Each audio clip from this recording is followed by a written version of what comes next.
Assalamualaikum warahmatullahi wabarakatuh. Bagaimana kabar hari ini anak-anak? Sehat semuanya? Wah, gimana? Ada yang nggak sehat hari ini? Aduh, kenapa itu? Galau dan sebagainya. Semoga ya kita hari ini di sini dengan pembelajaran sejarah bersama Bapak bisa menggugah dan merubah emosi kalian ya. Baik, sebelum kita mulai pembelajaran, kita mulai dengan bacaan Bismillah secara bersama-sama. Bismillahirrahmanirrahim. Semoga pembelajaran kita hari ini bisa membawakan manfaat yang begitu besar kepada kita semua. Amin. Sebelum itu, apakah ada yang tidak hadir di sini? Oh, semuanya hadir. Alhamdulillah apabila begitu. Baik. Apakah ada yang masih ingat bagaimana akhir dari Perang Dunia Pertama di pembahasan pertemuan sebelumnya? Gimana, Fadil? Oke, gimana Fadil? Oke, betul sekali. Jadi apa yang disampaikan oleh Fadil bahwa akhir dari Perang Dunia Pertama itu diakhiri dengan kekalahan blok Aksis, ya, di mana 3 negara diantaranya di Jerman, kemudian ada Austria-Hungaria dan juga Turki Utsmani itu harus mengakui kekalahannya kepada blok Sekutu, ya, yang dimana 3 negara ini harus menandatangani perjanjian Versailles, ya. Versailles di tahun 1918, yang mana tentu negara yang kalah dalam perang ini benar-benar sangat dirugikan, sehingga ini nanti akan ada keterkaitannya dengan pembahasan kita kali ini, yaitu Perang Dunia Kedua.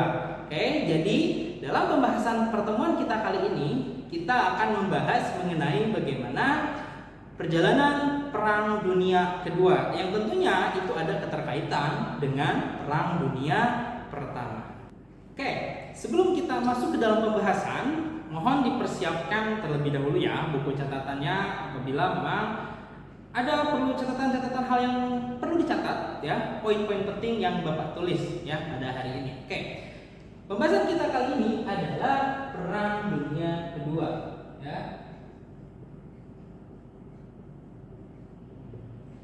Yang mana Perang Dunia Kedua ini terjadi pada tahun 1939 hingga 1945, ya. Nah, dalam perjalanan menuju Perang Dunia Kedua ini, tentu kita harus mengetahui terlebih dahulu bagaimana latar belakang bisa terjadinya Perang Dunia Kedua. Jauh sebelum itu kita harus mengetahui dulu, ya, kenapa yang pada nantinya ada beberapa negara yang menjadi negara besar, khususnya ketika pada masa itu, yang dimana mereka melakukan perlawanan kepada negara-negara sekutu, ya. Apakah ada yang tahu negara apa aja? Iqbal?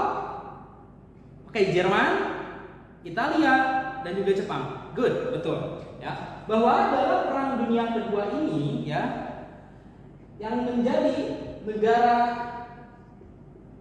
blok poros, ya, blok poros itu terdiri dari 3 tadi, betul. Pertama itu Jerman, kemudian kedua itu Italia, dan yang ketiga itu adalah Jepang. Ada yang tahu kenapa 3 negara ini itu menjadi negara blok poros yang tentunya pemicu, ya, negara yang memicu Perang Dunia Kedua? Oke, gimana? Ada yang tahu? Irham? Gimana Irham? Oke, betul. Jadi bahwa 3 negara ini, ya, tentunya di masa sebelumnya itu negara yang tentunya ini berbeda, ya. Kalau Italia dan Jepang itu pada Perang Dunia Pertama mereka berada di blok Sekutu. Sedangkan Jerman itu tetap pada blok musuhnya, ya. Nah, kenapa 3 negara ini, ya, terutama 3 negara ini, Jerman terutama ini menjadi pemicu awal yang pada nantinya akan meletusnya Perang Dunia Kedua? Karena kita harus mengetahui bahwa 3 negara ini menganut sebuah ideologi yang sama, ya. Ideologi apa? Yaitu ideologi fasisme, ya. Nah, apa itu fasisme? Fasisme adalah suatu ideologi yang mana ideologi fasisme ini mengutamakan nasionalis yang begitu tinggi, atau katakanlah ultra nasionalis, yang dimana dia tidak memandang ras apapun dan rasnya itu adalah ras yang paling tertinggi dibandingkan dengan yang ras yang lain. Dengan cara bagaimana ya fasisme ini bergerak? Itu dengan cara dia melakukan penaklukan wilayah dan penguasaan wilayah dengan cara militer. Itu adalah ideologi fasisme yang dimana dianut oleh 3 negara pada saat Perang Dunia Kedua, yaitu Jerman di bawah pimpinan Adolf Hitler, kedua Italia di bawah pimpinan Mussolini, dan yang ketiga Jepang di bawah pimpinan Kaisar Hirohito. Yang mana dalam perjalanannya kenapa bisa terjadi khususnya Perang Dunia Kedua, kita harus mengetahui terlebih dahulu latar belakangnya ya. Latar belakang kenapa bisa terjadi Perang Dunia Kedua. Yang pertama ya, ini adanya balas dendam ya. Balas dendam yang tentunya dilakukan oleh negara Jerman yang pada saat Perang Dunia Pertama itu mengalami kekalahan telak dan harus menanggung beban yang begitu besar. Karena Jerman adalah negara yang kalah dalam perang dan harus menanggung seluruh biaya perbaikan yang terjadi di seluruh dunia karena kerusakan pada saat Perang Dunia Pertama. Di sini ya, Adolf Hitler itu ingin melakukan balas dendam kepada negara-negara sekutu, terutama siapa? Prancis pada saat itu. Dia benar-benar ingin balas dendam dan ingin mengalahkan Prancis dan menguasai Prancis, karena menurut Hitler Prancis telah menginjak-injak harga diri bangsa Jerman pada saat itu, yang mengatasnamakan bangsa Arya itu ras yang paling tertinggi dibandingkan dengan ras yang lain ya. Kemudian yang kedua ada politik aliansi. Politik aliansi ini terutama adalah politik pertemanan antar negara yang memiliki tujuan yang sama, yang dimana 3 negara ini beraliansi pada nantinya karena mereka didasari oleh tujuan yang sama, penaklukan wilayah, gitu kan, penaklukan wilayah. Kemudian selain itu, perkembangan teknologi menjadi latar belakang kenapa bisa terjadi Perang Dunia Kedua. Karena setelah Perang Dunia Pertama terjadi, beberapa negara di dunia itu mengembangkan teknologi yang kian mutakhir. Perkembangan senjata, kemudian yang dimana senjata itu nantinya akan digunakan dalam Perang Dunia Kedua, gitu kan. Contoh kecilnya itu kayak semacam senjata gas, ya, gas biologi. Terus kemudian tank-tank yang begitu kuat, yang terutama pada saat itu diperlihatkan oleh Jerman, gitu kan, dengan menciptakan tank yang begitu kuatnya, gitu kan. Terus kemudian yang keempat adalah kegagalan Liga Bangsa-Bangsa dalam menangani permasalahan yang terjadi di negara Eropa akibat Perang Dunia Pertama. Jadi di sini Liga Bangsa-Bangsa itu tidak bisa menyelesaikan konflik-konflik yang terjadi pasca Perang Dunia Pertama. Karena pada saat itu kalau kita tahu, kita mundur ke belakang ya, di tahun 19 sampai 1939 itu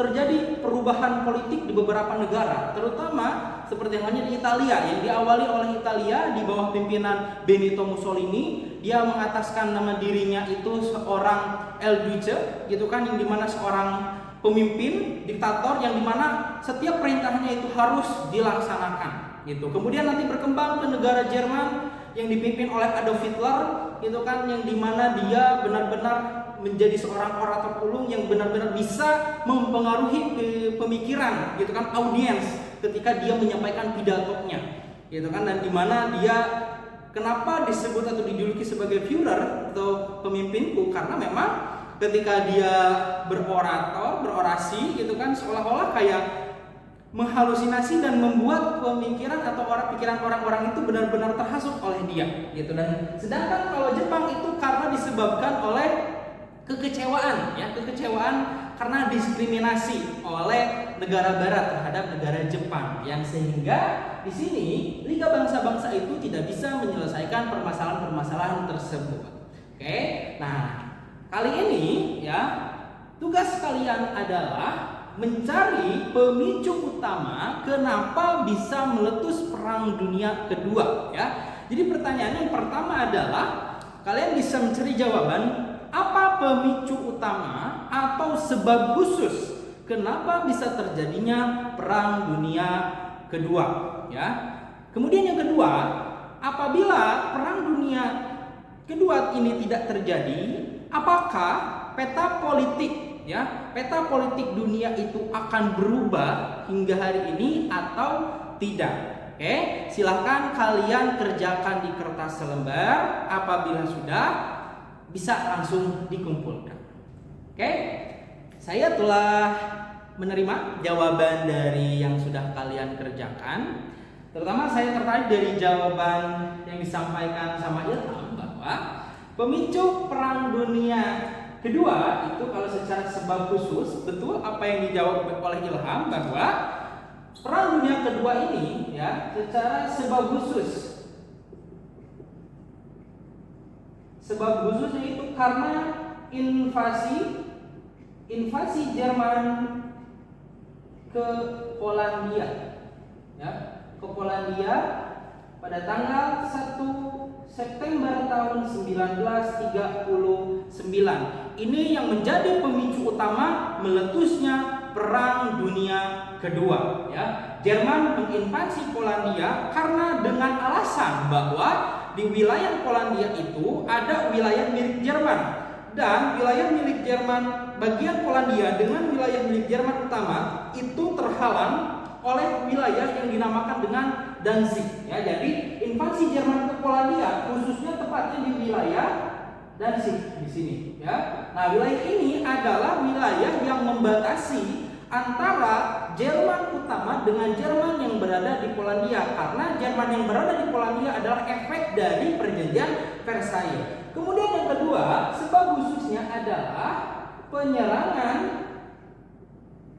penyerangan Jepang ke Pearl Harbor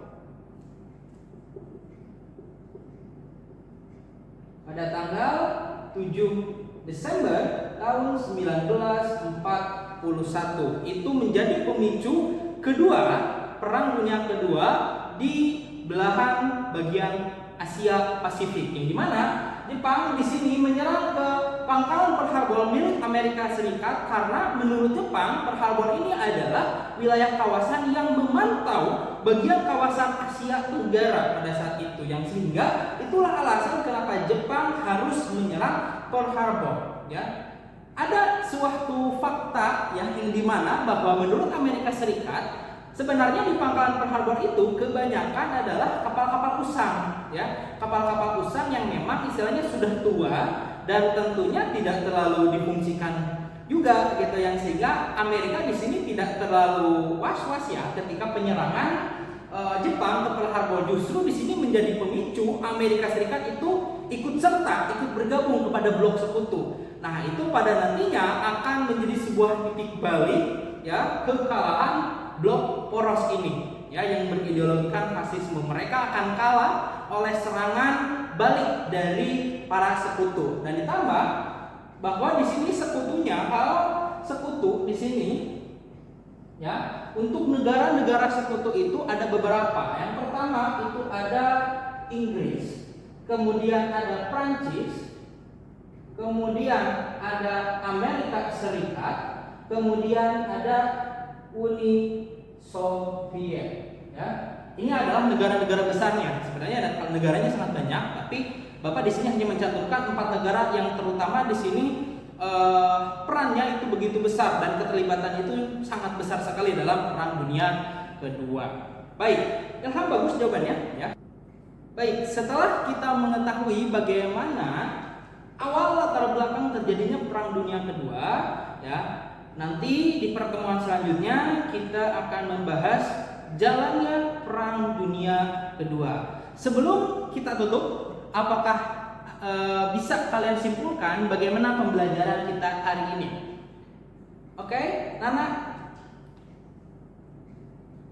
Oke, betul bahwa Perang Dunia Kedua ini dilatar belakangi oleh satu balas dendam yang dirasakan oleh negara yang kalah dalam perang, terutama Jerman. Kemudian selain pada itu, politik aliansi juga berpengaruh terhadap jalannya nanti pertempuran selama Perang Dunia Kedua, karena mereka saling membantu ya, saling membantu dan juga saling mengirimkan sebuah supply. Kemudian bahwa kegagalan Liga Bangsa-Bangsa di sini menjadi peran, bahwa Liga Bangsa-Bangsa ini menjadi peran pemicu dari Perang Dunia Kedua. Selain itu, untuk sebab khususnya itu betul disebabkan oleh penyerangan Jerman ke Polandia dan juga penyerangan Jepang ke Pearl Harbor. Baik, sebelum itu apakah ada yang masih belum paham atau ada yang ingin ditanyakan terlebih dahulu? Baik, apabila misalkan kalian sudah paham, untuk pekan depan ya, tolong nanti bisa kalian cari jawaban dari pertanyaan Bapak ini. Hanya satu pertanyaan, bahwa apabila setelah Perang Dunia Kedua ini PBB tidak dibentuk, akankah peta geopolitik dunia akan tetap seperti dahulu atau perubahannya bagaimana? Bisa nanti kalian cari jawaban dan kita akan ulas pembahasannya untuk di pertemuan yang akan datang. Baik, itu saja yang bisa Bapak sampaikan. Sebelumnya mohon maaf, kita tutup dengan bacaan hamdalah secara bersama-sama. Alhamdulillahirabbil alamin. Wabillahi taufiq wal hidayah. Assalamualaikum warahmatullahi wabarakatuh.